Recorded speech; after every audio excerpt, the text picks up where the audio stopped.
नमस्कार, जय माता दी। मैं हूँ आपकी अपनी लाइफ डिज़ाइनर जीतू आचार्य। राशियों का हाल अगर हमें पहले ही पता चल जाए तो क्या हम प्रिकॉशन नहीं ले सकते? ऐसे ही कुछ हाल हम भी आप तक पहुंचाते हैं। नवंबर का महीना कैसा रहने वाला है हर राशि वालों के लिए? बहुत सारी उत्सुकता है ना। हर किसी को कहीं ना कहीं ये क्रेज रहता है कि मेरी राशि में ऐसा क्या होने वाला है। भाई हो भी क्यों ना, क्योंकि नवंबर का वो महीना होता है, अगर हम हिंदी कैलेंडर से चलते हैं तो इसे मार्गशीर्ष महीना कहा जाता है। लेकिन अगर हम इंग्लिश कैलेंडर से चलते हैं तो हम बहुत ही आखिरी पड़ाव पर पहुंच रहे हैं, जहां पर हम इस साल को समाप्ति की तरह देखते हैं। फिर अगला 2026 का आगाज जो है वो जनवरी से शुरू कर देते हैं। लेकिन इस महीने में बहुत सारी खास चीजें हो रही है, बहुत बड़े बड़े बदलाव हो रहे हैं। इस महीने में ही देव प्रबोधिनी एकादशी होती है, जब श्री हरि विष्णु जाग जाते हैं योग निद्रा से। यही वो महीना होता है जब तुलसी विवाह होता है। यही वो महीना होता है जो देवों की दीपावली का पर्व होता है। यही वो महीना होता है जब कहा जाता है कि अगर हम अच्छे कर्म करते हैं, तप, दान, ये सारी चीज़ें करते हैं तो हमारे जीवन के अंदर बहुत बड़े बड़े चेंजेस होते हैं। लेकिन जब चेंजेस की बात कर रहे हैं तो दो ग्रहों के, मुख्य दो ग्रहों की वो चेंज भी हो रहे हैं। एक प्लेनेट वक्रीय होगा, बहुत बड़ा प्लेनेट, और दूसरा प्लेनेट मार्गी होगा, यानी सीधी चाल चलने लगा, वो भी बड़ा प्लेनेट है। तो अब कौन कौन से ऐसी भूमिकाएं बन रही हैं जिसे समझना बहुत जरूरी है।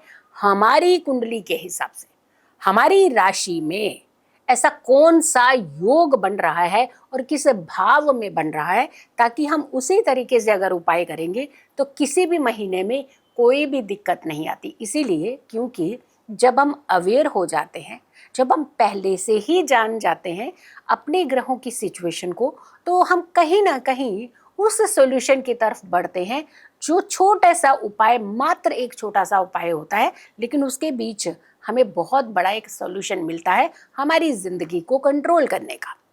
मकर राशि वालों के लिए नवंबर का महीना कैसा रहेगा? मकर राशि शनि की राशि है, काल पुरुष की कुंडली की दशम और एकादश भाव की राशि है ये, यानी कुंडली के इंपॉर्टेंट भावों की राशि है। एक कर्म, दूसरा धन, दो ऐसे भाव, इनका नेतृत्व जो है करते हैं ये शनिदेव। और न्याय के देवता तो माने ही जाते हैं, जस्टिस के स्वामी होते हैं। तो यानी इनके राशि वालों को क्या चीज़ का ध्यान रखना है? सबसे पहले तो कार्तिक पूर्णिमा का ध्यान रखिएगा। कार्तिक पूर्णिमा पर हो सके तो गंगा जी का स्नान, अगर नहीं जा पा रहे हैं वहाँ पे तो घर में गंगा जल डाल करके स्नान जरूर कीजिएगा। गुरु नानक देव जयंती भी है, अच्छे कर्म कीजिएगा इस दिन, किसी की सहायता ज़रूर कीजिएगा। कोई भी आपसे मदद मांगे तो ज़रूर आप मदद कीजिएगा। गुरु वक्रीय हो रहे हैं तो धन का ध्यान रखिएगा, पैसों का संभाल करके ध्यान रखना है आपने। शनि वक्रीय चल रहे हैं, 28 में जाकर के मार्गी हो जाएंगे 28 नवंबर को। तो शनि जो है न्याय के देवता हैं, किसी के साथ भी अन्याय मत कीजिएगा। और घर के सेवक जो हैं उनका निरादर ना करिएगा, उनका हक ना मारिएगा। कई बार बहुत सारे लोग जो क्या करते हैं ना, ऐसे देने पे आएंगे तो बहुत कुछ दान करने चले जाते हैं, लेकिन घर में जो सेवक होता है ना उसकी एक दिन की सैलरी भी आप काट लेते हैं। तो ये नवंबर के महीने में ये गलती नहीं कीजिएगा, कहीं ना कहीं आपके ऊपर एक नेगेटिव प्रभाव जो है पड़ सकता है इसका। देखिए, हम ये नहीं करें कि सिस्टम से हटिए, लेकिन जानबूझ करके जब कोई ये किसी को सताता है ना, तो शनि उसको दंड जरूर देते हैं। तो हमें वो चीज़ें नहीं करनी है जो जानबूझ कर क्रिएट नहीं करनी है किसी को सताने के लिए। और कहते हैं ना, किसी को मुख से अगर कुछ बोलते हैं तो जब अंतरात्मा किसी की सता देते हैं ना तो तकलीफ ज़रूर होती है। सूर्य की बात करते हैं, सूर्य आपकी राशि से दशम और एकादश भाव में रहेंगे। अगर हम, क्योंकि यहाँ पे ना सूर्य का मंगल के साथ और बुध के साथ त्रिग्रही योग भी बनेगा, लेकिन बुध वक्रीय है, मंगल अग्रेसिव और सूर्य हाफ मैलेफिक प्लेनेट है। तो यानी तीनों का जो ये संबंध है, ये जो त्रिग्रही योग जो बनेगा ये आपकी राशि से एकादश भाव में बनेगा। तो ध्यान रखिएगा, एकादश भाव आपका धन का भाव है। अगर मंगल और बुध को हम थोड़ा सा कंट्रोलिंग कर लेते हैं ना, क्योंकि वक्री हैं बुध, इसलिए आपको ज़्यादा ध्यान रखने की। गुरु भी वक्री है, वो भी धन के स्वामी है। और एकादश भाव में ये वक्रीय प्लेनेट जाकर के युति बना रहा है, ध्यान रखिएगा। गुरु की अगर हम बात करते हैं, गुरु वक्रीय रहेंगे और 11 नवंबर को वक्रीय हो जाएंगे, पूरा महीना वक्रीय रहेंगे और खास करके हमें ये 7वें भाव में जाकर के वक्रीय होंगे। यानी 7वां भाव जो है वो आपके पार्टनरशिप का तो है ही है। हम तो पार्टनरशिप तो हम मना ही करेंगे कि आप नवंबर के महीने में बिल्कुल नई पार्टनरशिप ना कीजिएगा। इनफैक्ट अगर आप पार्टनरशिप में हैं तो भी ज़्यादा खींचतान नहीं कीजिएगा, क्योंकि हम लोग कई बार क्या करते हैं ना, छोटी छोटी बात को ना बड़ा बना देते हैं, तो पार्टनरशिप जो है ब्रेक होने के चांसेस है। अननेसेसरली कोई बातें नहीं निकालनी चाहिए, थोड़ा नवंबर का महीना निकलने दीजिए ताकि आपकी चीज़ें जो हैं वो, क्योंकि जिस आईने से आप देखेंगे ना इस समय नवंबर के महीने में, वो गलत ही दिखेगा आपको, तो आपने ये थोड़ा सा ध्यान रखना है। शुक्र की अगर हम बात करते हैं, शुक्र 2 नवंबर से 26 नवंबर तक तुला राशि में रहेंगे और आपकी राशि का ये दशम भाव होगा। शनि आपकी राशि से तीसरे भाव में रहेंगे, राहु आपकी राशि से दूसरे भाव में रहेंगे, वाणी के घर, वाणी के भाव में राहु का देख लो, इतना अपशब्द बोलेंगे, कुछ भी बोलेंगे, कहीं भी जाएंगे, कुछ भी करेंगे, कोई कहना नहीं मानेंगे आप। तो जब कहना नहीं मानेंगे और जो भी आप कर रहे हैं अगर आपसे गलत हो रहा है तो बचाएगा कौन आपको? फिर तो कोई सपोर्ट नहीं करेगा ना, गुमराह जल्दी हो जाएंगे आप दूसरों की बातों में आके। केतु की बात करते हैं तो आपकी राशि से 8वें भाव में, ये अच्छा है, ये अध्यात्म का भाव है। अगर आप डीप रिसर्चर बनना चाहते हैं, डीप थिंकर तो होंगे होंगे, डीप रिसर्चर बनना चाहते हैं, कुछ ऐसा आपके पास प्लान है, माइंड के अंदर चल रहा था कई दिनों से कि यानी मेरे पास एक ऐसा प्लान है, अगर मैं इस प्लान को बाहर ले आऊँगा तो मैं करोड़पति बन सकता हूँ, अरबोंपति बन सकता हूँ। वो प्लान, वो डीप रिसर्च अगर आप नवंबर के महीने में चार्ट आउट करते हैं, प्लान करते हैं, उसे पेपर पे उतारते हैं, तो वाकई ही आने वाले टाइम में आप कुछ कमाल तो ज़रूर करेंगे और होगा ये कमाल, देख लेना आप। क्योंकि slow and steady wins the race वाला हिसाब नहीं, यहाँ पे नवंबर के महीने में डिसीजन ले लीजिए, करिएगा आप।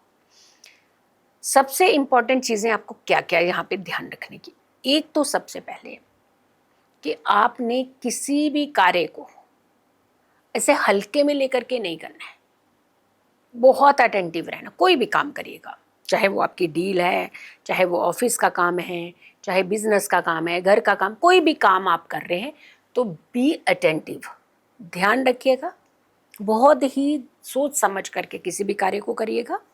दूसरा, आप दूसरों के मुद्दों में नहीं घुसिएगा, क्योंकि दूसरों के मुद्दों में घुसेंगे तो आपकी खुद की इंसल्ट होगी। तीसरा, अपना धन संभाल करके रखिएगा। चौथा, जो सबसे इम्पोर्टेंट है वो है कि आप जो प्लानिंग बड़े समय से सोच रहे थे उस प्लानिंग को आप पेपर्स पर उतारिए और उसके ऊपर वर्क करना शुरू कर दीजिए। आपको बहुत अच्छा फायदा मिलने वाला है और आने वाला समय बहुत ही अच्छी एक अपॉर्चुनिटी की तरफ आता हुआ नजर आ रहा है। उपाय क्या करना है? 5 दीपक सबसे पहले, नहीं 5 दीपक नहीं, 5 दिन की बात कर रहे हैं हम लोग। बस 5 पे अटक गया ना, इमीडिएट फटाक से कहते हैं कि 5 ही तो दीपक जलाने। हमने 5 इसलिए कहा कि सिर्फ 5 दीपक पे आ जाएंगे फटाक से। 5 दिन ऐसे इम्पॉर्टेंट हैं, अगर आप इन 5 दिनों में दीपक प्रज्वलित आकाशी और तुलसी मैया के आगे, माँ वृंदा के आगे करते हैं तो आपको कार्तिक का महीने का लाभ मिलता है। कंट्रोल, कार्तिक का महीना ना बल्कि कंट्रोलिंग का महीना कहा जाता है कि आप कितना अपने ऊपर कंट्रोल कर सकते हैं। इसीलिए कहते हैं कि खाने पीने की एक चीज़ छोड़ दीजिए, छोड़ सके तो 5 दिन छोड़ दीजिए बेशक, लेकिन 11 दीपक आपने तुलसी मैया के आगे और 11 दीपक आकाशीय दीपक ये आपने ज़रूर प्रज्वलित करने हैं संध्या के समय। और एक और उपाय है, हर गुरुवार को आपने केले के पेड़ की जड़ में जल जरूर जा करके देना है और उसकी मिट्टी से आपने तिलक भी लगाना है। और एक हल्दी की गांठ आप अपने उस बैग में डाल दीजिएगा जो आप ऑफिस लेकर के रेगुलर जाते हैं। आप ये 2 उपाय कीजिएगा ताकि आपका नवंबर का महीना बहुत अच्छा शांति से गुजर जाए और फिर आगे जो आने वाला समय है उसे और बेहतर आप बना सकें। तो ये था मकर राशि का हाल नवंबर वालों के लिए, कैसा रहेगा मकर राशि वालों का हाल नवंबर के महीने में। 5 जो दिन है आकाशीय दीपक जरूर जलाइएगा, जुपिटर के उपाय जरूर कीजिएगा ताकि आप अपनी ग्रोथ, अपनी डेवलपमेंट जो है वो कर सके, एक संतुलन जीवन जी सके और आने वाले समय को कहीं ना कहीं कंट्रोल करते हुए बैलेंस कर सके। सो वीडियो को बहुत सारे लोगों को ज़रूर शेयर कीजिएगा। नमस्कार, जय माता दी।